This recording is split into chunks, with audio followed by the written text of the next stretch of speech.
நான் இப்போ சில பேட்டர்ன்ஸோடைய பேர்லாம் சொல்றேன். அந்த பேட்டர்ன் உங்களுக்குள்ள இருக்குதா? அத உங்களுடைய பிஹேவியர்ன்னு நீங்க நெனச்சுட்டு இருக்கீங்களா? இல்ல அது உங்க நேச்சர் அப்படின்னு நீங்க நெனச்சுட்டு இருக்கீங்களா? கொஞ்சம் யோசிச்சு பாருங்க. People pleasing, fear of abandonment, emotional unavailability, seeking validation, fear of conflict, over achieving for worth, low self worth, difficulty trusting men, fear of rejection, hyperindependence, emotional suppression, boundary struggles, perfectionism, anxiety in relationships, caretaking pattern. So இந்த pattern எல்லாமே நான் இங்கிலீஷில் தான் சொல்லியிருக்கேன். தமிழில் எனக்கு தெளிவான பேர் கிடைக்கல. ஸோ அதனால் இங்கிலீஷ்லேயே சொல்லியிருக்கேன். ஸோ இது உங்களுக்கு புரிஞ்சிருக்கும் அப்படின்னு நான் நம்புகிறேன். இந்த பேட்டர்ன்ல ஏதாவது ஒன்று உங்கள்கிட்ட இருந்து அதை நீங்கள் உங்கள் நேச்சர் பிஹேவியர்னு நினச்சி அதை ஃபாலோ பண்ணி நீங்கள் இன்னும் கஷ்டப்பட்டுட்டு இருக்கீங்களா? அப்படி இருந்தீங்க அப்படின்னா இந்த எபிசோடு உங்களுக்கானது. இந்த பேட்டர்ன் இப்போ நான் சொன்னேன் பார்த்தீங்களா, இந்த பேட்டர்ன் எல்லாமே எனக்கு பர்சனலாக ரொம்பவும் கனெக்டடான பேட்டர்ன்ஸ்.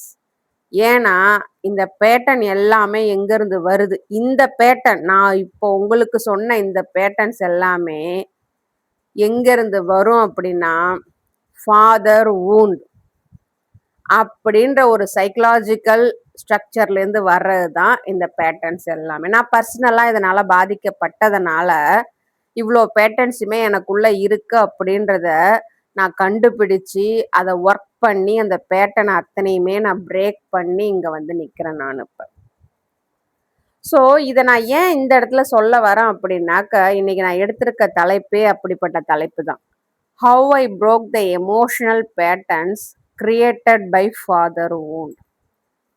ஸோ ஃபாதர் வூண்ட் அப்படின்ற ஒரு சைக்கலாஜிக்கல் ப்ராப்ளத்தால் நீங்கள் பாதிக்கப்பட்டிருந்தீங்க அப்படின்னா இந்த பேட்டர்ன்லாம் உங்களுக்குள்ள இருக்கும்.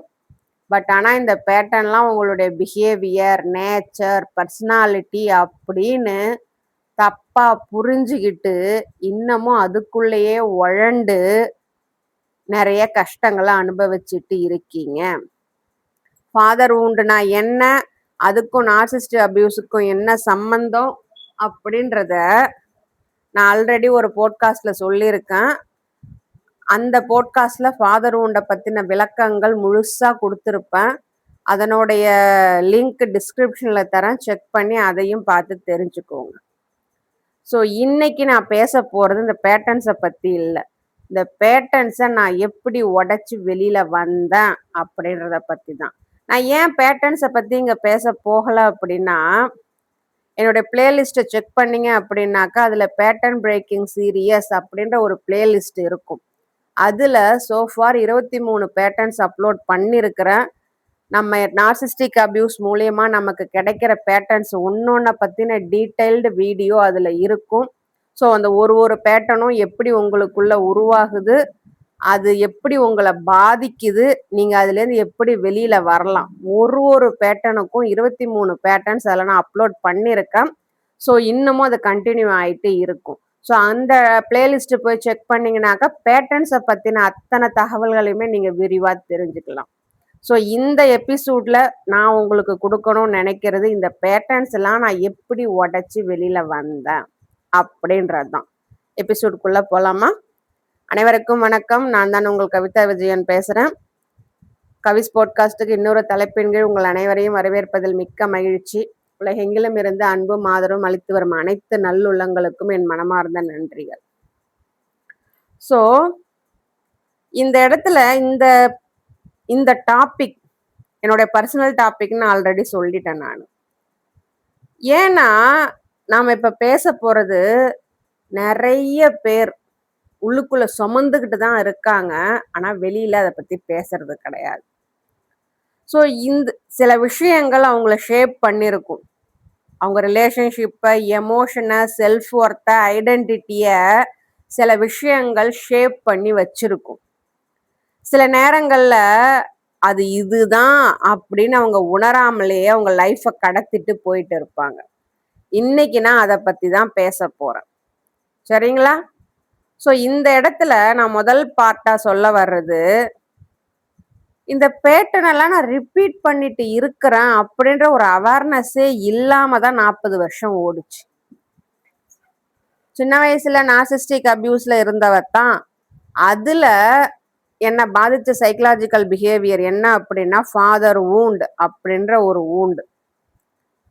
ரொம்ப காலமா நான் என்ன நினைச்சிட்டு இருந்தேன், இதெல்லாம் என்னுடைய பர்சனாலிட்டி. எல்லார்ட்டையும் நல்ல பொண்ணுன்னு பேர் எடுக்கிறது, எல்லாருக்கும் போய் உழுந்து உழுந்து எல்லாரையும் கவனிக்கிறது, யாரும் என்னை விட்டு போயிடக்கூடாதுன்னு நினைக்கிறது, எதுவுமே பர்ஃபெக்டா இருக்கணும் அப்படின்னு நினைக்கிறது, எனக்கான பவுண்டரிஸ் நான் போடாம இருக்கிறது, என்னோட எமோஷன்ஸ் மற்றவங்கள பாதிக்குமோ அப்படின்னு நான் சப்ரஸ் பண்ணி வச்சுக்கிறது, எதுவா இருந்தாலும் ஒண்டியா பார்த்துப்போம், யாருடைய உதவியும் தேடக்கூடாதுன்னு ஹைப்பர் இண்டிபெண்டன்ஸா இருந்தது, என்னை யாராச்சும் ரிஜெக்ட் பண்ணிடுவாங்களோ அப்படின்றதுக்காக அவங்க கொடுத்த ஹர்ட்டை அபியூஸை அக்செப்ட் பண்ணது, என்னுடைய ஒர்த்தை ப்ரூவ் பண்ணணும் அப்படின்றதுக்காக ஓவர் அச்சீவ் அதிகப்படியான அச்சீவ்மெண்ட்டை தேடி ஓடினது, இது எல்லாமே நான் என்னுடைய பர்சனாலிட்டின்னு நினைச்சிட்டு இருந்தேன். இதுதான் நான் போல இருக்க அப்படின்னு நான் நினைச்சிட்டு இருந்தேன். எல்லாத்தையும் அதிகப்படியா அண்டர்ஸ்டாண்ட் பண்ணிக்கிட்டேன், அதிகப்படியா மன்னிச்சேன், ஓவர் திங்கிங்கும் அதிகப்படியா இருந்துச்சு. என்னை சுத்தி உள்ளவங்களை அப்செட் பண்றதுக்கு நான் ரொம்ப பயந்தேன். என்னை சுத்தி உள்ளவங்க எனக்கானவங்களா அப்படின்னு நான் தெரிஞ்சுக்கிறதுக்காக அவங்கள்ட்ட ரீஅஷூரன்ஸ் கேட்டுக்கிட்டே இருந்தேன். ஒரு கட்டத்துல நான் என்ன உணர்ந்தேன் அப்படின்னா, இது எதுவுமே ரேண்டமே கிடையாது, சாதாரண ஹேபிட்ஸே கிடையவே கிடையாது. இது எல்லாமே எமோஷனல் சர்வைவல் பேட்டர்ன்ஸ் அப்படின்றத நான் ஒரு கட்டத்துல கத்துக்கிட்டேன், தெரிஞ்சுக்கிட்டேன். ஸோ இந்த பேட்டர்ன்ஸ் எல்லாமே என்னுடைய குழந்தை பருவத்துல எனக்குள்ள உருவாக்கப்பட்டிருக்கு அப்படின்றதையும் நான் தெரிஞ்சுக்கிட்டேன். ஓகேங்களா? அடுத்து 2வது பாயிண்டா நான் சொல்ல வர்றது, இந்த பேட்டர்ன்ஸ்லாம் என் வாழ்க்கையில எங்க வெளியில வந்துச்சு, எப்படி வெளி காட்டுச்சு. நான் நோட் பண்ணேன், திங்ஸ் எத்தனையுமே என் லைஃப்ல நடக்கிற எல்லாத்தையுமே நோட் பண்ண ஆரம்பிச்சேன். என்னென்ன நான் நோட் பண்ணேன் அப்படின்னா, நோ சொல்ல ரொம்ப கஷ்டப்பட்டேன். எனக்கு நோன்னு தான் சொல்ல தோணும், பட் ஆனால் நோ சொல்ல ரொம்ப கஷ்டப்பட்டேன்.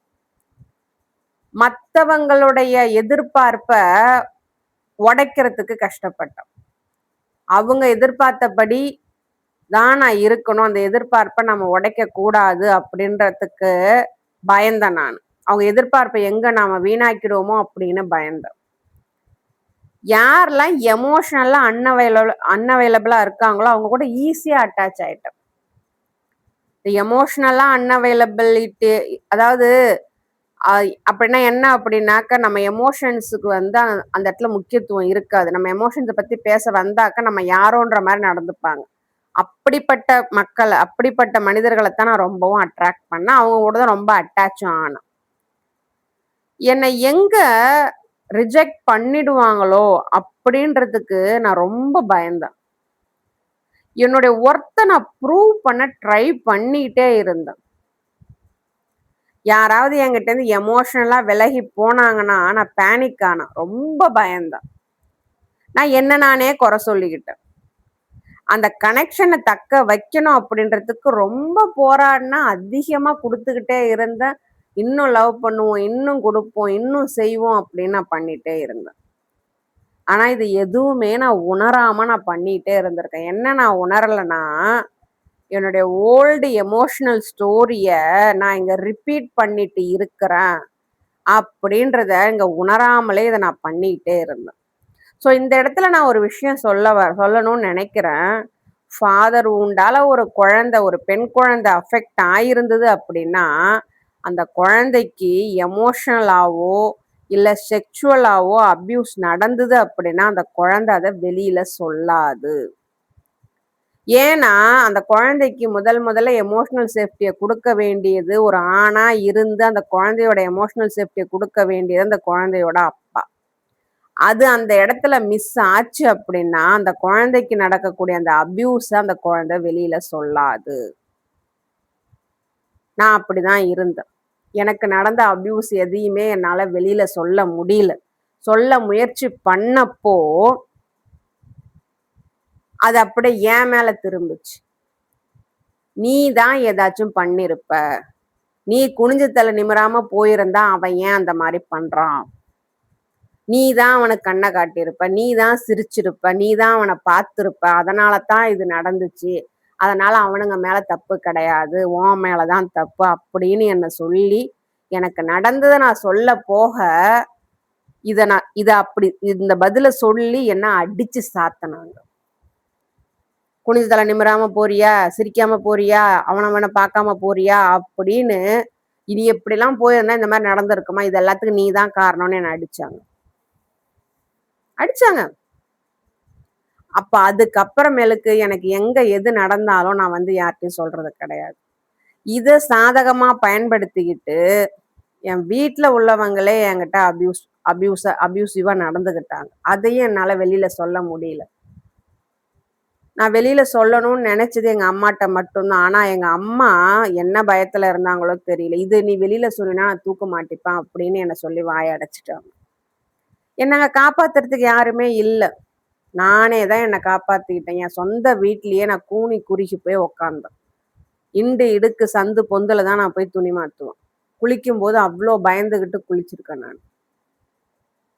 ஏன்னா இது அத்தனையுமே அந்த ஃபாதர் வூண்ட் எனக்கு கொடுத்த பயங்கள், ஏற்படுத்தின பயங்கள், அபியூசஸ். ஸோ இந்த இடத்துல நான் நோ சொல்றதுக்கு தயங்கினேன். நிறைய இடங்கள்ல நான் நோ சொல்லணும்னு தயங்கிருக்கேன். நோ சொல்லணும்னு தோணி இருக்கு. பட் நான் சொன்னது கிடையாது. ஏன்னா இங்க நான் நோ சொல்றது இங்க பிரச்சனை கிடையாது. நான் நோ சொல்றத அக்செப்ட் பண்ண அவங்க ஈகோ அந்த இடத்துல ஒத்துக்கல. இந்த டாக்ஸிக் என்வரான்மெண்ட் ஒத்துக்கல.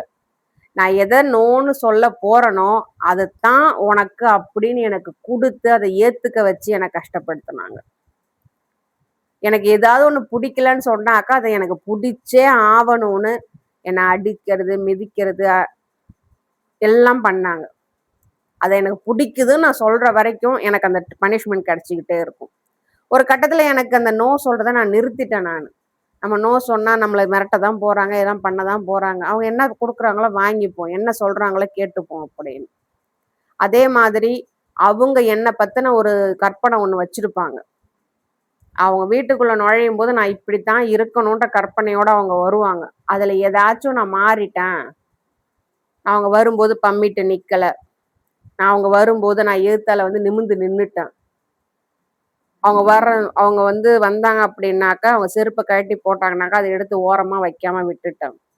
இது மாதிரியான விஷயங்கள் நான் பண்ணேன் அப்படின்னாக்க அவங்களோட எதிர்பார்ப்பை நான் ஏமாத்துறேன் அப்படின்றதுக்காகவும் நான் அபியூஸ் படுத்தப்பட்டேன். இது என்னாச்சு, ஒரு கட்டத்துல வளர்ந்ததுக்கு அப்புறமேலுக்கு எனக்கு அடல்ட்ஹுட்ல அதே மாதிரி ஒரு பர்சன் எந்த பர்சன் கிட்ட இருந்து அந்த ஃபாதர் உண்டு கொடுத்தது ஃபாதர் தான், என்னுடைய பெற்றவங்க தான். அதே போல பிஹேவியர் உள்ள அதே மாதிரியான பிஹேவியர் எமோஷனலா அன்அவைலபிளா இருக்கக்கூடிய பர்சனைத்தான் என் வாழ்க்கையில நான் அட்ராக்ட் பண்ணேன். அவங்கள தான் நான் கல்யாணமும் பண்ணிக்கிட்டேன். ஸோ இதுக்கு காரணம் என்ன அப்படின்னா என்னுடைய ஈகோ. இதே மாதிரி ஒரு கேரக்டரை சின்ன வயசுல இருந்து நான் ஜெயிக்கணும்னு நினைச்சேன். எப்படியாச்சும் அவங்க அன்பை வாங்கிட முடியும்னு நான் நினைச்சேன். எப்படியாச்சும் அவங்க கிட்ட இருந்து பாசத்தை வாங்கிட முடியும்னு நினைச்சேன். அதுக்கு நிறைய ஒர்க் பண்ணேன். எவ்வளவோ செஞ்சு அவங்க சொல்றபடிலாம் கேட்டேன். அவங்க என்னை எந்த அளவுக்கு சுருக்க சொன்னாங்களோ அந்த அளவுக்கு சுருக்கிக்கிட்டேன். அவங்களோட ஏமாத்தக்கூடாது அப்படின்றதுக்காக எல்லாத்தையுமே விட்டு கொடுத்தேன். என்னுடைய ஆசா பாசங்கள், விருப்பு வெறுப்பு எல்லாத்தையுமே நான் விட்டு கொடுத்தேன். அப்படியே ஒன்னும் அவங்க விருப்பப்படிதான் நான் நடந்துகிட்டேன் நான். ஆனா நான் என்ன பண்ணாலுமே அது அவங்களுக்கு பத்தல. அவங்கள்ட்ட இருந்து அந்த அன்பு எனக்கு கிடைக்கவே இல்லை. அது அப்ப எனக்கு புரியல. நான் ட்ரை பண்ணிட்டே இருந்தேன். நம்ம இன்னும் கொஞ்சம் படிப்போம், இன்னும் கொஞ்சம் அச்சீவ் பண்ணுவோம், இன்னும் கொஞ்சம் நம்ம திறமைய காட்டுவோம் அப்படின்னு உயிரை கொடுத்து நான் ஒண்ணும் பண்ண எதுவுமே அவங்கள திருப்திப்படுத்தவே இல்லை. அப்ப எனக்கு புரியாத ஒரு உண்மை, அவங்க என்ன ஸ்கேப் கோட்டா முடிவு பண்ணிட்டாங்க. நான் எது பண்ணாலும் அவங்களுக்கு பத்தவே பத்தாது அப்படின்னு அந்த உண்மை அப்ப எனக்கு புரியல, தெரியல. நான் ட்ரை பண்ணிட்டே இருந்தேன். பட் நான் தோத்துட்டேன். ஆனா ஒரு அடல்ட் ஸ்டேஜ்ல நான் அதே மாதிரி ஒரு பர்சனை அட்ராக்ட் பண்ணும்போது இந்த இடத்துல என் ஈகோ என்ன சொல்லுது, அந்த இடத்துல இதே மாதிரி ஒரு பர்சனாலிட்டியை என்னால ஜெயிக்க முடியல. நான் வளர்ந்துட்டேன். இப்ப எனக்கு நெறைய தெரியும். என்கிட்ட நெறைய குவாலிட்டிஸ் இருக்கு. நான் வேலைக்கு போறேன், சம்பாதிக்கிறேன். இந்த மாரி குவாலிட்டிஸ் என்ட்ட இருக்குது. என்னால இப்போ என் கூட இருக்கக்கூடிய அந்த பர்சனாலிட்டிய ஜெயிக்க முடியுன்ற ஒரு ஈகோ. கண்டிப்பா ஜெயிக்க முடிய போறது கிடையாது. பட் ஒரு ஈகோ. அந்த இன்னர் சைல்டு எனக்கு குடுத்த சேலஞ்ச். ஸோ அது மாதிரி எமோஷனலா அன்அவைலபிளா இருக்கக்கூடிய பர்சனை அட்ராக்ட் பண்ணி, என்னால அட்ராக்ட் பண்ண முடியாம, அவங்க கூட அந்த ரிலேஷன்ஷிப்ப செட் ஆக முடியாம, ஏன்னா அப்படிப்பட்ட பெர்சன்ஸ நம்ம எந்த அளவிலுமே நம்மால செட் பண்ணவே முடியாது. நம்மால மாத்தவும் முடியாது, திருத்தவும் முடியாது. பட் ஆனா அது தெரியறதுக்கு எனக்கு 40 வருஷம் ஆச்சு. பட் இது அந்த ஃபாதர் வூண்ட் எனக்கு குடுத்த அந்த அந்த பேட்டர்ன் தான் இது அத்தனைக்குமே காரணம். இந்த பேட்டர்னால நான் பாதிக்கப்பட்டிருக்கேன்னு எனக்கு எப்ப தெரிஞ்சுதோ, அப்பதான் எனக்கு எல்லா டாட்டுமே கனெக்ட் ஆச்சு. நான் ஏன் இப்படி இருக்கிறேன்? நான் ஏன் ஒருத்தவங்கள ரொம்ப அட்டாச் ஆகுறேன்?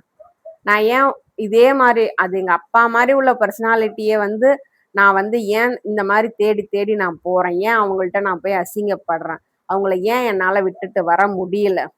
நான் ஏன் உன்னோட ஒர்த்த ப்ரூவ் பண்ணணும்னு நெனச்சுக்கிட்டே இருக்கிறேன்? அவங்க என்கிட்ட எமோஷனலா கொஞ்சம் தள்ளி போனாங்கன்னா, நான் ஏன் பயப்படுறேன்? என்ன அவங்க விட்டுட்டு போயிடுவாங்களோ அப்படின்னு நான் ஏன் இவ்ளோ வேதனைப்படுறேன்? இந்த அன்பு பொய்யாயிடுமோ அப்படின்னு நான் ஏன் இவ்ளோ ரீஅஷ்யூரன்ஸ் கேட்கறேன்? இது எல்லாத்துக்குமே காரணம் இதுதான். நான் தெரிஞ்சப்போ ரொம்ப உடைஞ்சு போயிட்டேன் நானு. அப்பதான் எனக்கு புரிஞ்சுது, ஒரு குழந்தையோட வாழ்க்கையில அப்பான்ற உறவும், அம்மான்ற உறவும் எந்த வகையில அந்த குழந்தைக்கு முக்கியம். அவங்களுடைய பிரசன்ஸ் எந்த வகையில முக்கியம். அவங்க குடுக்குற எமோஷனல் சேஃப்டி அந்த குழந்தைக்கு எந்த அளவுக்கு முக்கியம். அப்பதான் நான் உணர்ந்தேன் நானு. நான் அந்த உணர்ந்ததுக்கு அப்புறமேலுக்கு என் பையன நான் பார்க்குற விதமே மாறுச்சு. அதுவரைக்கும் நானும் வந்து ஒரு நார்சிசிஸ்டிக் பேரண்டிங் எனக்கு குடுத்தத தான் என் பையனுக்கு நான் குடுத்துட்டு இருந்தேன் நானு. பட் அதுக்கப்புறம் என்னோட பேரண்டிங்கே மாறுச்சு. என் பையனுக்கு முதல் எமோஷனல் சேஃப்டியா அம்மான்ற உறவு இருக்கணும்னு நான் நெனச்சேன் நானு. அத நான் அவனுக்கு குடுத்தேன். அவன நான் ஜட்ஜ் பண்ணவே இல்ல. அவன நான் பேச விட்டேன். அவன் மனசுல உள்ளத சொல்றதுக்கு நான் இடம் குடுத்தேன் நானு.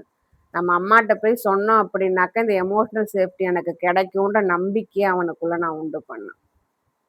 ஸோ இந்த மாதிரி தான் என் வாழ்க்கையில இந்த பேட்டர்ன்ஸ் வெளிவந்துச்சு.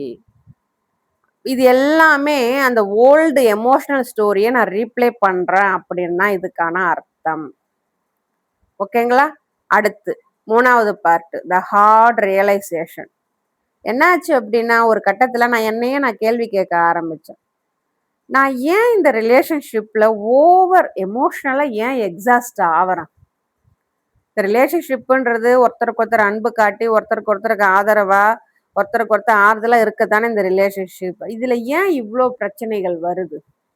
நான் ஏன் எமோஷனலா இந்த அளவுக்கு சோர்வடையறேன்? நான் கேள்வி கேட்டேன். அந்த கேள்வி எனக்குள்ள அதிகமானதுக்கு அப்புறமேலுக்கு தான், அங்க இருந்த பேட்டர்ன எந்த அளவுக்கு டீப்பரா இருக்கு அப்படின்றத நான் நோட் பண்ணவே ஆரம்பிச்சேன். நான் பிரசன்ட்டுக்கு ரியாக்ட் பண்ணவே இல்ல. அங்க நானும் பிரச்சனை பண்றேன். அந்த ரிலேஷன்ஷிப்ல நானும் பிரச்சனை பண்றேன். பட் ஆனா, அந்த என்னோட ரியாக்ஷன் பிரசன்ட்டுக்கானது கிடையவே கிடையாது. அது என்னுடைய ஓல்டு வூண்ட் பழைய காயத்திலிருந்து பழைய காயத்துக்கு உள்ள இருக்கக்கூடிய ஆறாம இருக்கக்கூடிய அந்த பழைய காயத்த மனசுல வச்சுக்கிட்டு தான், நான் இப்ப பிரசன்ட்ல ரியாக்ட் பண்ணிட்டு இருக்கிறேன். நான் இப்ப பிரசன்ட்டுக்கு ரியாக்ட் பண்ணல. பட் ஆனா அந்த ஓல்டு வூண்டுக்கு என்னுடைய பாஸ்ட் எக்ஸ்பீரியன்ஸுக்கு நான் ரியாக்ட் பண்ணிட்டு இருக்கிறேன் அப்படின்றத நான் கண்டுபிடிச்சிட்டேன். இப்போ பேச ஆரம்பிச்சு சின்ன விஷயம் தானே. இதைத்தானே நம்ம பேச ஆரம்பிச்சோம். ஆனா ஏன் எனக்குள்ள கோவம் குறையவே இல்ல? எனக்குள்ள என்ன இந்த அளவுக்கு என்ன பாடுபடுத்துது? எனக்குள்ள ஏன் இந்த அளவுக்கு வேகம் வருது? நான் ஏன் கத்துறேன்? அப்படின்னு என்ன நானே கேள்வி கேட்க ஆரம்பிச்சேன். வீட்ல வந்து ஒரு குடும்பத்துல நடக்கிற சாதாரண விஷயத்துக்கு நான் ஏன் இந்த அளவுக்கு ஓவர் ரியாக்ட் பண்றேன்? சா உண்மையிலே சொல்லப்போனா அந்த ட்ரிக்கர் வந்து ரொம்ப ரொம்ப சாதாரணமா தான் இருந்துச்சு. ஒரு வார்த்தையா, ஒரு முகபாவனையா, போற போக்குல சொல்ற ஒரு வார்த்தையா, ஒரு செயலா ரொம்ப சின்னதா தான் இருந்துச்சு. பட் ஆனா என்னோட ரியாக்ஷன் அதிகப்படியா இருந்துச்சு. ஸோ அத நான் என்னன்னு நான் தெரிஞ்சுக்கிறதுக்கு என்ன நானே தேடி போனேன். அப்போ எனக்கு என்ன கிடைச்சது அப்படின்னாக்க, அந்த பழைய காயங்கள், ஓல்டு ஃபாதர் வூண்ட் இன்னும் எனக்குள்ள சரிப்படுத்தப்படாம இருக்குது. அப்படின்ற உண்மை எனக்கு தெரிய வந்தது. ரொம்ப ரொம்ப கஷ்டமான உண்மைதான். வெடிச்சு அழுதேன். நான் அந்த அளவுக்கு வாழ்க்கையில அழுததே கிடையாது நானு. அந்த அளவுக்கு அதாவது நான் அப்யூஸ் பண்ணப்பட்டிருக்கேன். அப்பயும் அழுதுருக்கேன் நானு. அப்ப என் விதிய நினைச்சு நொந்து நொந்து அழுதுருக்கேன். பட் ஆனா இந்த உண்மை தெரிய வந்ததுக்கு அப்புறமேலுக்கு என் வாழ்க்கைய இந்த அளவுக்கு பேட்டர்ன் பண்ணி வச்சிருக்காங்கன்னு தெரிய வந்ததுக்கு அப்புறமேலுக்கு, அத அக்செப்ட் பண்ணிக்கவே ரொம்ப போராடினேன் நானு. அந்த காயங்கள், அந்த ஆற்றப்படாத காயங்கள் எனக்கு என்ன சொல்லி குடுத்தது அப்படின்னா, அன்ப சம்பாதிக்கணும். உண்மையிலே அன்புன்றது சம்பாதிக்க வேண்டிய விஷயமே கிடையாதுங்க. இந்த உலகத்துல மனிதனா பிறந்த ஒருத்தருக்கும் அன்பு அப்படின்றது இயல்பா கிடைக்க வேண்டியது. அது சம்பாதிக்கப்பட வேண்டியது கிடையவே கிடையாது. நீ நான் சொல்றபடி நடக்கிறியா? உன் மேல அன்பு காட்டுவேன். நீ இந்த அளவுக்கு படிக்கிறியா? உன் மேல அன்பு காட்டுவேன். என்னுடைய கண்டிஷன்லாம் நீ ஒத்துக்கிறியா? உன் மேல அன்பு காட்டுவேன். இதுதாங்க. இதெல்லாம் நம்ம பண்ணா தான் அந்த அன்பு வந்து நம்ம சம்பாதிக்கணும். அப்ப அதுக்கு நம்ம பெர்ஃபார்ம் பண்ணணும் அப்படின்ற ஒரு எண்ணத்த எனக்குள்ள குடுத்திருந்துச்சு. என்னுடைய எமோஷன்ஸ வெளிப்படுத்துறது இங்க அன்சேஃபான விஷயம் அப்படின்றத எனக்கு அந்த காயம் சொல்லுது. உண்மதான். நான் சொன்னேன் இல்லைங்களா, எனக்கு அப்யூஸ் நடந்தது. அத நான் போய் சொல்ல போகும்போது, என் மேலேயே அத ட்விஸ்ட் பண்ணி திருப்பி, எனக்கு என்ன நடந்ததோ அத பத்தி யோசிக்காம, அதுக்கு நான் தான் காரணமா இருப்பேன் அப்படின்னு என்னையே காரணம் காட்டி என்னையே அடிச்சது. இந்த எமோஷன்ஸ் இந்த இடத்துல அன்சேஃப் இல்லன்னு நான் கத்துக்கிட்டேன். அப்போ சின்ன வயசுல நான் கத்துக்கிட்டேன். ரிஜெக்ஷன் யாராவது என்ன ரிஜெக்ட் பண்ணிட்டு போனாங்க அப்படின்னாக்க, என்கிட்ட தான் ஏதோ தப்பு இருக்குது. இப்போ ஒருத்தவங்க என்ட்ட பேசாம போறாங்க. நல்லா பேசிட்டு இருந்துட்டு பேசாம போறாங்க அப்படின்னா, அப்ப என் மேல தான் ஏதோ தப்பு இருக்கு போல அப்படின்னு தான் நான் இதுவரைக்கும் நினைச்சுக்கிட்டு இருந்தேன். ஆனா உண்மை என்ன அப்படின்னா, அவங்க ரிஜெக்ட் பண்றாங்க அப்படின்னா, அது அவங்களுடைய முடிவு. அந்த ரிஜெக்ஷனுக்கும் என்னுடைய ஒர்த்துக்கும் எந்த சம்மந்தமும் கிடையாது. இது மிகப்பெரிய உண்மைங்க. நாம உணர்ந்து கொள்ள வேண்டிய மிகப்பெரிய உண்மை. ஆனா நம்ம என்ன பண்றோம் வாழ்க்கையில ஒருத்தவங்க நம்மள விட்டு போனாலோ, இல்ல நம்மள வந்து அன்பு காட்டலினாலோ, இல்ல நம்மள விட்டுட்டு போயிடுவேன்னு மிரட்டினாலோ நம்ம ரொம்ப பயப்படுறோம். ஏன்னா, அவங்க நம்ம மேல அன்பு காட்டுறது தான் நம்மளுடைய ஒர்த்துக்கான ப்ரூஃபு. அவங்க நம்ம கூட இருக்கிறது தான் நம்ம ஒர்த்துக்கான ப்ரூஃப் அப்படின்னு நமக்கு தப்பான லிமிட்டட் பிலீஃப்ஸ் கொடுக்கப்பட்டிருக்கு. போறவங்கள விட்டுருங்க. ஏன்னா, அவங்களுடைய ரிஜெக்ஷன் அப்படின்றது, அதுக்கும் உங்களுடைய ஒர்த்துக்கும் எந்த சம்மந்தமுமே கிடையாது. அவங்க உங்கள ரிஜெக்ட் பண்றாங்க அப்படின்னா, அதுக்கு காரணம் நீங்க கிடையவே கிடையாது. அது அவங்களுடைய தனிப்பட்ட விருப்பம். உங்க ஒர்த் தெரியாதவங்க, உங்க ஒர்த் புரியாதவங்க உங்கள விட்டுட்டு ரிஜெக்ட் பண்றாங்க அப்படின்னா, இதுல உங்க தப்பு எதுவுமே கிடையாது. புரிஞ்சுக்கோங்க. நான் அந்த காலத்துல புரியாம இருந்தேன் நானு. அதனாலயும் பாதிக்கப்பட்டிருந்தேன். நான் வந்து என் கூட என் மேல அன்பு காட்டுறவங்க என் கூட இருக்கணும் அப்படின்னா, நான் அதிகப்படியா சாக்ரிஃபைஸ் பண்ணணும். அதிகப்படியான தியாகங்கள் பண்ணணும். அப்படின்ற ஒரு எண்ணத்த அந்த காயங்கள் எனக்கு குடுத்திருக்குது. இந்த ரியலைசேஷன் ரொம்பவும் ஹர்ட்ஃபுல்லா தான் இருந்துச்சு எனக்கு. ஆனா உண்மைய எனக்கு புரிய வச்சுது. இதெல்லாம் நான் பண்ண வேண்டிய அவசியமே இல்ல. அப்படின்ற உண்மைய எனக்கு புரிய வச்சுது. என் ரிலேஷன்ஷிப்குள்ள நான் ஏன் ரியாக்ட் பண்றேன் அப்படின்ற உண்மையும் எனக்கு தெரிய வந்தது. அடுத்து நான் 4வது பாயிண்ட்டா சொல்றது, நான் என்ன பார்க்குற விதத்த மாத்தணும். நான் புரோக்கன் கிடையாது. அன்சேஃப் கிடையாது. ஒர்த்லெஸ் கிடையாது. நான் எனஃப் தான். நான் வந்து யாருக்கு பொறந்திருந்தாலும், எங்க பொறந்திருந்தாலும் அந்த பிறப்புக்கு நான் காரணம் கிடையாது. அத கொண்டு என்ன மிரட்டிட்டு இருந்தவங்களுக்கு நான் அடிபணிஞ்சுகிட்டு இருந்ததுக்கும் நான் காரணம் கிடையவே கிடையாது. ஸோ என்ன நான் பார்க்குற விதத்த நான் மாத்துனேன். என்ன நான் புரோக்கன் உடைஞ்சவன். நான் எனக்கு நானே சொல்லிட்டு இருந்தேன். நீ வந்து ஒரு பாவப்பட்ட பிறவி. இதுதான் உன் விதி. நீ இப்படித்தான் வாழ்ந்தாகணும் அப்படின்னு எனக்கு நானே குடுத்துட்டு இருந்த நெகட்டிவ் கமெண்ட்ஸ கட் பண்ணேன். இது நெறைய விஷயங்கள மாத்துச்சு. நான் ஏன் இப்படி இருக்கிறேன் அப்படின்னு கேட்கறத நிறுத்திட்டு, இந்த பேட்டர்ன் எனக்குள்ள எங்கேருந்து வந்தது அப்படின்னு கேள்வி கேட்க ஆரம்பிச்சேன். ஏன்னா, நான் வந்து என்ன ஜட்ஜ் பண்ணிட்டு இருந்த வரைக்கும் எனக்குள்ள இருக்க காயங்கள் ஆறவே இல்ல. ஆனா, நான் என்ன புரிஞ்சுக்க ஆரம்பிச்சதுக்கு அப்புறமேலுக்கு, அந்த காயங்கள், அந்த ஹீலிங் அப்படின்றது தொடர ஆரம்பிச்சது. பேட்டர்ன்ஸ் அப்படின்றது ஒரு காலத்துல நாம நம்மள புரொடெக்ட் பண்ணிக்கிறதுக்காக நாம எடுத்த சர்வைவல் ஸ்ட்ராட்டஜி. பட் அத நாம என்ன பண்றோம், காலப்போக்குல அதனுடைய அவேர்னஸ் இல்லாம அத நம்ம பிஹேவியரா மாத்திக்கிறோம். நான் புரிஞ்சுகிட்டேன் நானு. இப்போ எது என்ன ஹர்ட் பண்ணுது, அங்க எந்த பேட்டர்ன் ஆக்டிவேட்ல இருக்கு அப்படின்றத என்னால தெளிவா சொல்ல முடியும். ஸோ இந்த அனுபவங்கள், இந்த என்னுடைய எக்ஸ்பீரியன்ஸ் எல்லாமே இப்போ நெறைய பேருக்கு உதவி செஞ்சுகிட்டு இருக்கு.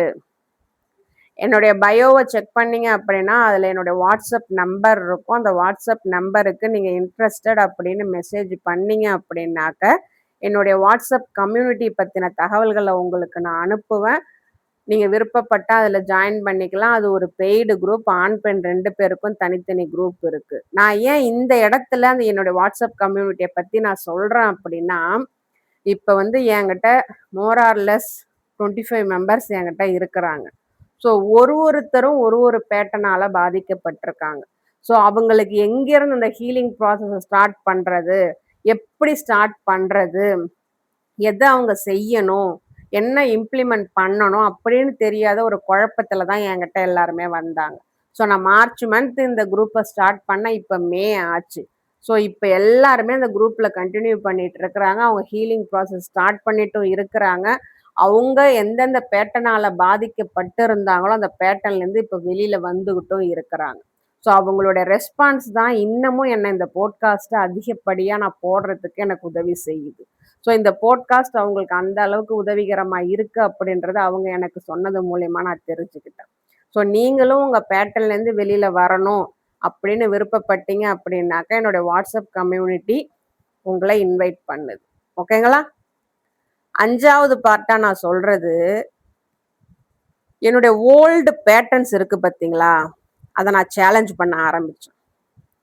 ஓல்டு பேட்டர்ன் என்னன்றத நான் தெரிஞ்சுக்கிட்டேன். அத நான் சேலஞ்ச் பண்ண ஆரம்பிச்சேன். எனக்குள்ள எனக்கு தேவையானது நெறைய விஷயங்கள நான் சுமந்துகிட்டு இருந்தேன். என்னென்ன அப்படின்னா, லவ்வ சம்பாதிக்கணும், என் கூட யாரும் நிலையா இருக்க மாட்டாங்க, நான் வந்து ரொம்ப டூ மச்சா இருக்கிறேன், என்னை சுத்தி உள்ளவங்க எல்லாரையும் நான் ஹேப்பியா வச்சுக்கணும், இப்படின்ற இந்த இது இருக்கு பார்த்தீங்களா? இத நான் பண்ண வேண்டியதே கிடையாது. இது அத்தனையுமே நான் ரீப்ளேஸ் பண்ணேன். எப்படி அப்படின்னா, உண்மையான அன்புக்கு நான் தகுதி வாய்ந்தவ. என்னுடைய தேவைகள் இங்க முக்கியமானது. மத்தவங்களுடைய எதிர்பார்ப்ப நான் உடைச்சாலும், என்னுடைய ஒர்த்துன்றது மாறாது. இந்த ஷிஃப்ட் முதல்ல அன்கம்ஃபர்டபுளா தான் இருந்துச்சு. பட் ஆனா அதுக்கப்புறம் தான் ஹீலிங் அப்படின்றதே இங்க ஸ்டார்ட் ஆகவே ஆரம்பிச்சுது. 6வது பாயிண்ட். இந்த டிஸ்கம்ஃபர்ட், அன்கம்ஃபர்டபுளா இருக்குன்னு நான் சொன்னேன் பார்த்தீங்களா? அதோட நான் உட்கார்ந்தேன். அந்த பேட்டர்ன உடைக்கிறது அப்படின்றது நமக்கு முதல்ல அன்கம்ஃபர்டபுளா தான் இருக்கும். நமக்கு நாமே துரோகம் பண்ணிக்கிற மாரி தான் இருக்கும். நம்மள சுத்தி உள்ளவங்கள நம்ம விலக்கி வைக்கிற மாரி தான் இருக்கும். பட் ஆனா அந்த அன்கம்ஃபர்டபுள நம்ம அக்செப்ட் பண்ணி ஆகணும்.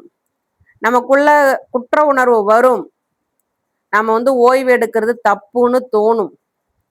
சில நேரம் வந்து நம்ம ஓவர் எக்ஸ்பிளைன் பண்ணாம இருக்கிறது பயமா இருக்கும். ஆனா, நம்மள நாம சூஸ் பண்றது நமக்கு சுயநலமாவும் தோணும். இதெல்லாம் நமக்கு வந்து தோணும். நம்ம எப்போ அந்த பேட்டர்ன உடைக்கணும்னு நெனைக்கிறோமோ, இதெல்லாம் நமக்குள்ள தோணும்.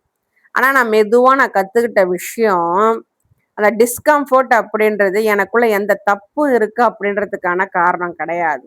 அந்த டிஸ்கம்ஃபோர்ட் ஏன் வருது அப்படின்னா, நான் இப்ப புதுசா சில விஷயங்கள செய்யறேன்.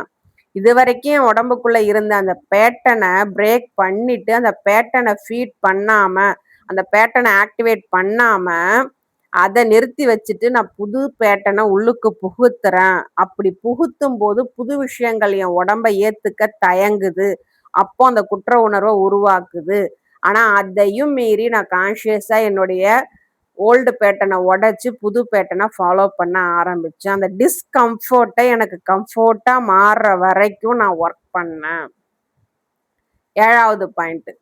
இந்த எமோஷனலா அன்அவைலபிள் பீப்புள நான் சேஸ் பண்ணிட்டு இருந்தேன்னு சொன்னேன் பார்த்தீங்களா? நிறுத்தணும். அதாவது யாரெல்லாம் இந்த எமோஷனல் அன்அவைலபிளா இருக்காங்களோ, அவங்களெல்லாம் இந்த ஃபாதர் உண்டால பாதிக்கப்பட்டவங்க அட்ராக்ட் பண்ணிட்டே இருப்பாங்க. நான் சொன்ன காரணம் அதுதான். சின்ன வயசுல அந்த மாரி ஒரு பர்சனாலிட்டி உள்ள ஒரு பர்சன நம்மால ஜெயிக்க முடியல. பட் அடல்ட்ஹுட்ல அந்த மாரி ஒரு பர்சனாலிட்டி உள்ள பர்சன நாம சூஸ் பண்ணோம் அப்படின்னா, இப்போ நம்மளோட ஈகோ அவங்கள நாம ஜெயிச்சுருவோம் அப்படின்ற ஒரு ஈகோ நமக்குள்ள இருக்கும். அதனால அவங்கள தான் நம்ம அட்ராக்ட் பண்ணுவோம் நாம. அத நிறுத்திட்டேன். இதுதான் இருக்கிறதுலே பெரிய விஷயமா எனக்கு தோணுச்சு. ஃப்ரெண்ட்ஸ் ஆகட்டும், வேலை செய்ற இடங்கள்ல இருக்கிறவங்களாகட்டும், இல்ல ரிலேஷன்ஷிப்ல இருந்தபோதாகட்டும், இல்ல ரிலேட்டிவ்ஸ் ஆகட்டும், எல்லாத்தையுமே நான் கட் பண்ணேன். என்ன நான் கட் பண்ணேன் அப்படின்னாக்கா, என்கிட்ட எமோஷனலா இன்கன்சிஸ்டன்ட்டா யாரெல்லாம் இருந்தாங்களோ, அவங்கள நான் என் கூட தக்க வச்சுக்கிறதுக்கு நெறைய விஷயங்கள் பண்ணேன். ஓவர் லவ் குடுத்தேன், ஓவர் சாக்ரிஃபைஸ் பண்ணேன், ஒன் சைடா எஃபோர்ட் எடுத்தேன், அவங்க வேணும்னு நெனைச்சேன். பட் நான் என்னதான் பண்ணாலும் என்னால அவங்களுடைய லவ்வ வாங்கவே முடியல, பெறவே முடியல. ஏன்னா, நான் குடுக்கறது அவங்களுக்கு ஒரு போதையா இருந்துச்சு. அவங்க வாங்கிக்கிட்டாங்களே ஒழிய, அவங்க அந்த லவ்வ எனக்கு குடுக்கணுன்ற எண்ணம் அவங்களுக்கு இல்ல.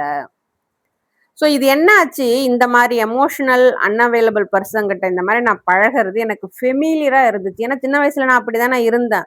எனக்கு எந்த ஒரு சப்போர்ட்டோ, எந்த ஒரு லவ்வோ கிடைக்கலைனாலும், திரும்ப திரும்ப அவங்க வந்து பேரண்ட்ஸ், பெத்தவங்க அப்படின்றதுக்காக அங்க தானே போய் நிக்க வேண்டியதா இருந்துச்சு. அதே மாதிரி நான் அடல்ட்ஹுட்லயும் இருக்க ஆரம்பிச்சேன். அத நான் சேஃப்ன்னு நெனைச்சேன். ஏன்னா, இந்த மாதிரி இருக்கிறது தான் உண்மையான லவ் அப்படின்னு நான் நெனைச்சேன் நானு. ஆனா, எனக்கு ஹீலிங் சொல்லிக் குடுத்தது, ஃபெமிலியரான ஒரு விஷயம் ஹெல்தியா இருக்கணும்னு அவசியமே கிடையாது. நமக்கு என்னென்ன தேவை? கன்சிஸ்டன்சி தேவை, சேஃப்டி தேவை, ரெஸ்பெக்ட் தேவை. இது 3ம் யார்கிட்ட இருக்குதோ, அவங்க நம்ம கூட இருந்தா போதும். அப்படின்றது என்னோட ஹீலிங் எனக்கு சொல்லிக் குடுத்துச்சு. இது மாதிரி பர்சனாலிட்டி எமோஷனலா அன்அவைலபிளா இருக்கிற பெர்சன்ஸ என் வாழ்க்கையிலேருந்து நான் கட் பண்ணேன். சுத்தமா கட் பண்ணேன். வேண்டாம் அப்படின்னு சுத்தமா கட் பண்ணேன். 8வது பார்ட்டு, நான் எனக்கு சேஃப்டி பிளேஸா மாறுனேன். நான் எனக்கு சேஃபான பெர்சனா நான் மாறுனேன். எப்படி மாறுனேன்? இதுதான் இருக்கிறதுலே மிகப்பெரிய பிக்கஸ்ட் ஷிஃப்ட்டா நான் சொல்லுவேன். அதாவது என்ன வேலிடேட் பண்றதுக்கு இன்னொருத்தர் வரணும். என் மேல அன்பு காட்ட இன்னொருத்தர் வரணும். என்ன அப்ரிஷியேட் பண்ண இன்னொருத்தர் வரணும். என்ன ரெஸ்க்யூ பண்ண என்னை காப்பாத்த இன்னொருத்தர் வரணும். என் வாழ்க்கை நல்லா இருக்கணும் அப்படின்னாக்க வெளியிலேருந்து யாரோ வந்து ஹெல்ப் பண்ணணும். ஸோ இது எல்லாமே நான் யாரோ ஒருத்தருக்காக நான் வெயிட் பண்ணிட்டு இருக்க இருக்க என் வாழ்க்கை கஷ்டங்கள் அதிகமாயிட்டே தான் போயிட்டு இருந்துச்சு. ஒரு கட்டத்துல துணிஞ்சுட்டான். என்ன தவிர வேற யாரும் என்ன வந்து காப்பாத்த மாட்டாங்கன்ற உண்மை வாழ்க்கை எனக்கு அடிச்சு சொல்லி குடுத்துச்சு. 40 வருஷம் ஆச்சு இந்த உண்மைய நான் தெரிஞ்சுக்கிறதுக்கு. நானா இருக்கிறது மட்டும் தான் என்ன காப்பாத்திக்க உதவும். என்ன இந்த இந்த பேட்டர்ன் அத்தனையுமே பிரேக் பண்ண உதவும். அப்படின்ற உண்மை வாழ்க்கை எனக்கு அடிச்சு சொல்லி குடுத்த மிகப்பெரிய பாடம். ஏன்னா நான் உதவின்னு போய் நிக்காத இடம் கிடையாது. எனக்கு உதவி பண்ணுங்கன்னு கெஞ்சாதவங்க கிடையாது.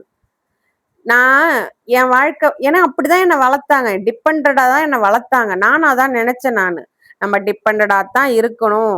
நம்ம லைஃப் டிபெண்டடா இருந்தா தான் நமக்கு ஒரு மரியாதையான லைஃப் கிடைக்கும். நாம சொந்த முடிவு எடுத்தா அது தப்பாயிடும். இந்த சமூகம் நம்மள தப்பா பார்க்கும். என்ன தப்பா பார்க்கும். அப்படின்னு எனக்கு சொல்லிக் கொடுக்கப்பட்டதுனால, நான் டிபெண்டடாவே இருக்கணும்னு முடிவு பண்ணிட்டேன். அதுக்குள்ளேயே உழண்டுகிட்டு இருந்ததுனால இவ்வளோத்தையும் நான் அனுபவிச்சேன். ஒரு கட்டத்துல எல்லாரையும் தூக்கி போட்டேன். நீங்க நம்புனா நம்புங்க, நம்பாட்டி போங்க. எல்லாரையும் தூக்கி போட்டுட்டு நான் மட்டும் இருக்கிறேன். யாரும் எனக்கு தேவையில்ல. தூக்கி போட்டேன். ஓப்பனா தூக்கி போட்டேன். அவங்க முன்னாடி எல்லார் முன்னாடியுமே நான் சொன்னேன். என் வாழ்க்கைக்கு நான் வாழறதுக்கு குறுக்க யார் வந்தாலும் எனக்கு தேவையில்ல. என்னை நானா இருக்க விடாத எந்த ஒரு உறவும் எனக்கு தேவை இல்ல. என்னால தனிச்சு நிக்க முடியும் அப்படின்னு நான் தனிச்சு நின்னேன் நானு. அதுக்கப்புறமேலுக்கு தான் என்ன புரிஞ்சுகிட்ட உறவுகள். அதுல என்னுடைய வீட்டுக்காரரும் ஒருத்தர். இப்போ வந்து அவரு எனக்கு குடுக்குற சப்போர்ட் அவ்ளோ சப்போர்ட் எனக்கு.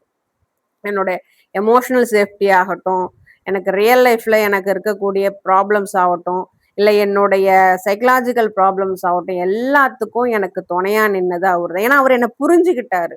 என்ன பத்தின விவரங்கள் அத்தனையுமே நான் அவர்ட்ட சொல்லிட்டேன் நானு. இதுதான் எனக்கு நடந்தது. அதனால தான் நான் இப்படி இருக்கிறேன்.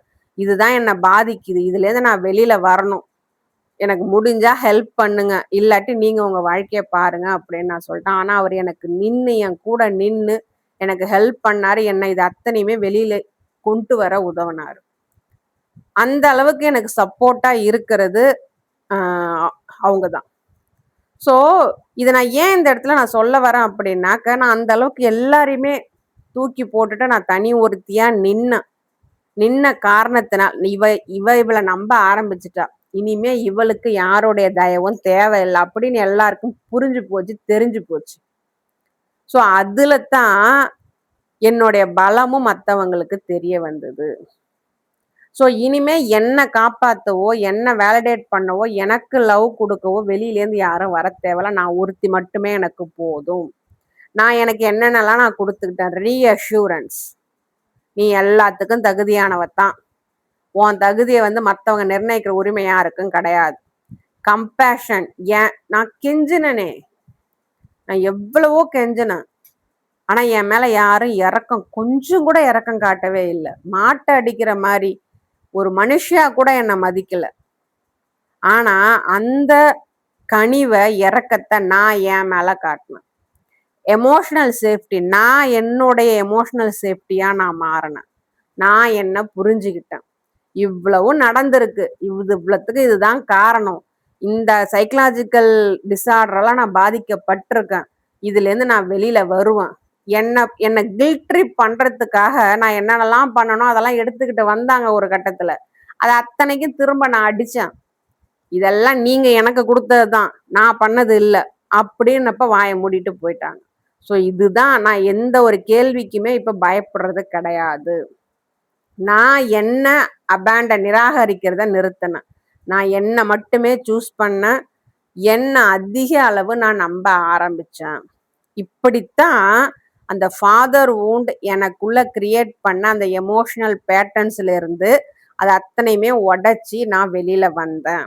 சரிங்களா?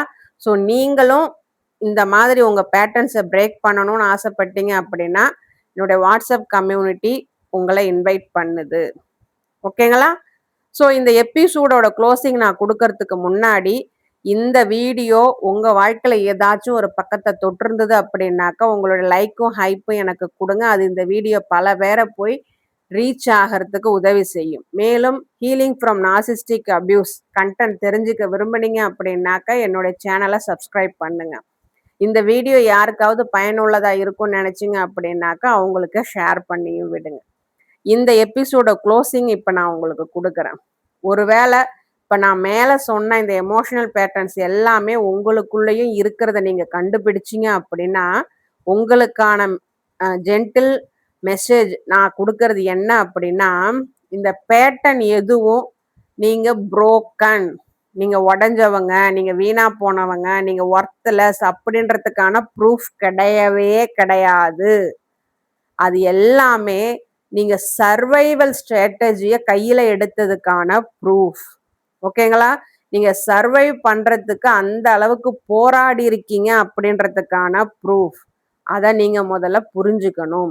எப்படி அந்த பேட்டர்னை நீங்க சர்வைவல்காக கையில எடுத்தீங்களோ இப்போ நீங்க உங்க வாழ்க்கைய வாழறதுக்காக அந்த பேட்டர்னை உங்களுக்குள்ளேருந்து வெளியில எடுக்கவும் முடியும். அதாவது நீங்க லேர்ன் பண்ணிக்கிட்ட ஒரு பேட்டர்னை அன்லேர்ன் பண்ணவும் முடியும் அப்படின்ற உண்மையை புரிஞ்சுக்கோங்க. ஹீலிங் அப்படின்றது மெதுவாக நடக்கும். பட் ஆனால் ஆட்டோ பைலட்ல போயிட்டு இருக்க உங்க வாழ்க்கைய உங்க அவேர்னஸ் மூலியமா நீங்க கண்ட்ரோலுக்கு கொண்டுட்டு வாங்க. இந்த சைக்கிளை பிரேக் பண்ணுங்க. நீங்க ஹீல் ஆயிட்டு இருக்கீங்க, வளர்ந்துகிட்டு இருக்கீங்க. கொஞ்சம் கொஞ்சமா நீங்க எமோஷனல் ஃப்ரீ, அப்படி எமோஷனலா ஃப்ரீ ஆயிடுவீங்க. அந்த ஸ்டேஜுக்கு உங்களால வர முடியும். புரியுது? ஃபாதர் வூண்ட் அப்படின்றது எல்லாருக்கும் ஒரே மாதிரியான பேட்டர்ன்ஸை கொடுத்துருக்குமா அப்படின்னா கிடையாது. ஒருத்தருக்கும் ஒரு பேட்டர்னால பாதிக்கப்பட்டிருப்பாங்க. பட் ஆனால் ஹீலிங் ப்ராசஸ் அப்படின்றது எல்லாருக்கும் ஒரே மாதிரியானதான். முதல்ல நீங்க எதால கஷ்டப்படுறீங்க, அந்த பேட்டர்னை கண்டுபிடிங்க, அதை ரெகக்னைஸ் பண்ணுங்க. அதை எப்படி பிரேக் பண்ணலான்னு யோசிங்க. அதுக்கான எஃபோர்ட்ஸ் எடுங்க. அதை இம்ப்ளிமெண்ட் பண்ணுங்க. அதை பிரேக் பண்ணி அந்த ஓல்டு பேட்டர்னை பிரேக் பண்ணி நியூ பேட்டர்னை உங்களுக்குள்ள கொண்டுட்டு வாங்க. இதுதான் உங்களை அந்த ஃபாதர் வூண்டுல இருந்து உங்களை காப்பாத்தும். இந்த போட்காஸ்ட் அந்த வூண்டுல இருந்து உங்களால வெளியில வர முடியும் அப்படின்ற நம்பிக்கையை உங்களுக்கு கொடுத்திருந்தது அப்படின்னா அதுதான் என் குரலுக்கான வெற்றி. உங்களை மீண்டும் இன்னொரு வீடியோல வந்து சந்திக்கிறேன். உங்க பொறுமைக்கும் அமைதிக்கும் நன்றி.